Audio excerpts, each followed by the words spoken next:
What's up, y'all? Welcome to the Ice to Closer channel. I'm finally getting to bring out my beauty. Here is the cold start after a while of not riding Lazarus.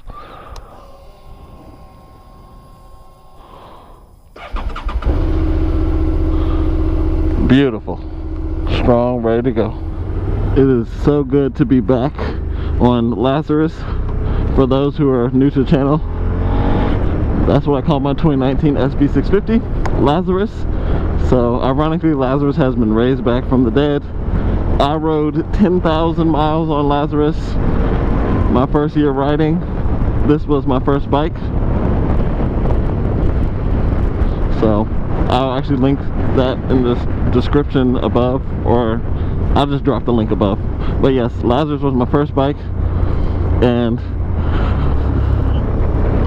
I'm not sure if you can see it, but right now 12,298 miles on Lazarus. So I put everything but 2,000 on it.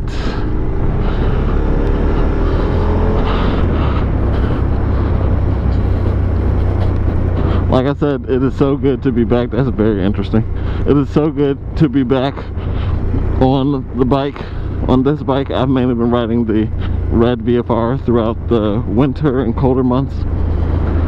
I do want to remind riders, particularly ones who are not new, you know, it's going to be exciting to get back on your bikes a lot more as the weather gets better, but do remember that you have been gone for a while, and so maybe your skills are somewhat the same, but your level of focus and intensity and paying attention to details like cars and pedestrians, rocks, divots in the road, all that stuff is going to be down when you first start. So don't get overexcited and forget that, you know, cars will still pull in front of you and things like that. Unfortunately, already there has been a number of motorcycle deaths in just my area, and we haven't even really got the season started. So I just felt, you know, the urge to remind you guys of that. And then I could also see when I got on the bike, I just wanted to, like, you know, rip the throttle and go. Then I remember, like, oh yeah, this is dangerous. You know, this is a dangerous sport, a beautiful sport and hobby that we have, but we have to get refocused into our craft and safety and things of that nature. So look at that bike right there. That's called chrome. What's up, my brother? I don't know why this person's stopping in the middle of the street, but you know, this is part of what we deal with. And we got a beautiful horse. I got 73 of you. Haha.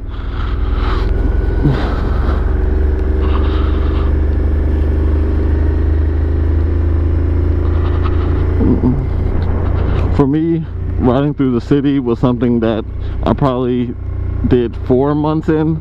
I tried it like 2 or 3 months in, and I was so overwhelmed just because there was so much to look out for.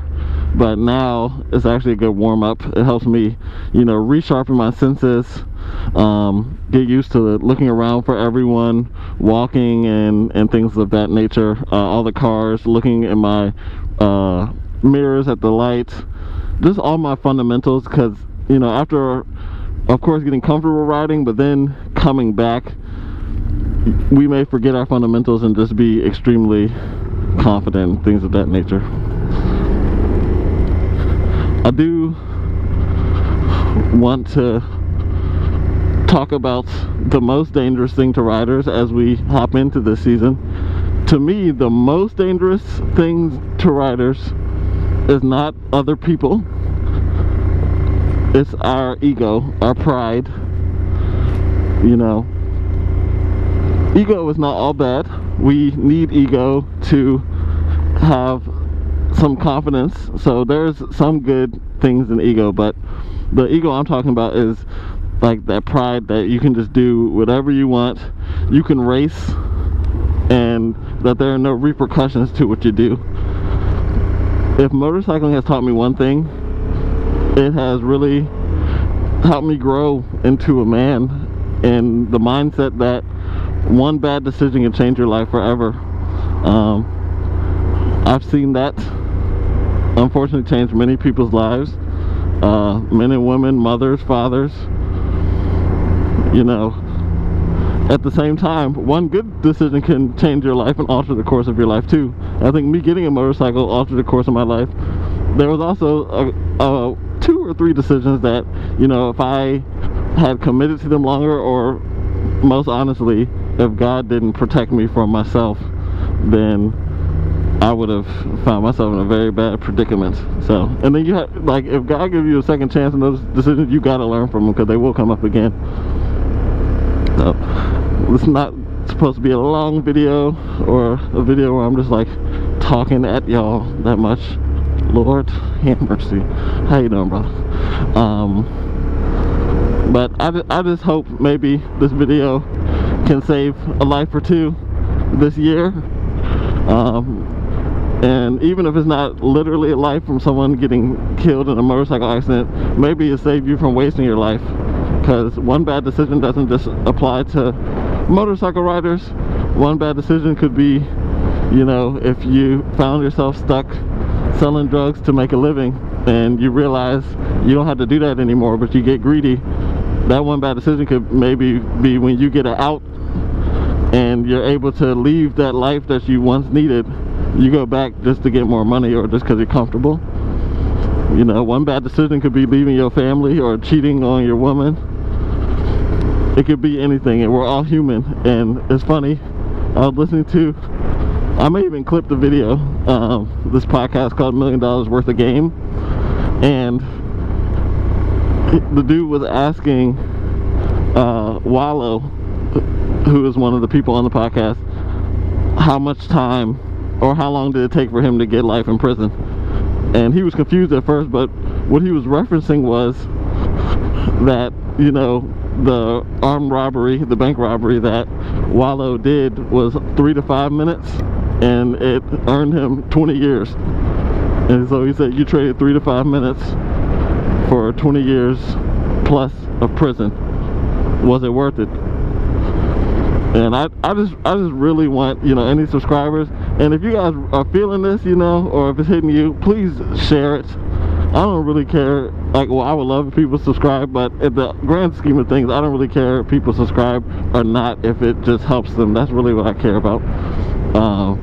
So send it to people that, you know, you care about, whether they ride or not, and hopefully, you know, we can get some more lives on track and don't have to have so many vigils of lives gone too soon, or don't have a bunch of real life living people walking around dead and doing nothing with their life but bad decisions. So, with that said, welcome to the motorcycle season. Again, enjoy yourselves. You are human, remember that. Sharpen those fundamentals, and, you know, let's make those decisions that are gonna be the ones we talk about to our kids one day, the good ones. Don't make the decisions that are gonna be the ones that leaves your mom crying, you know. So, and then as a Christian, I just pray before every ride, and I feel like if I take care of what I gotta do, and I pray, and I'm under God, and I'm good to go. So, I love y'all. I will see you soon. Peace.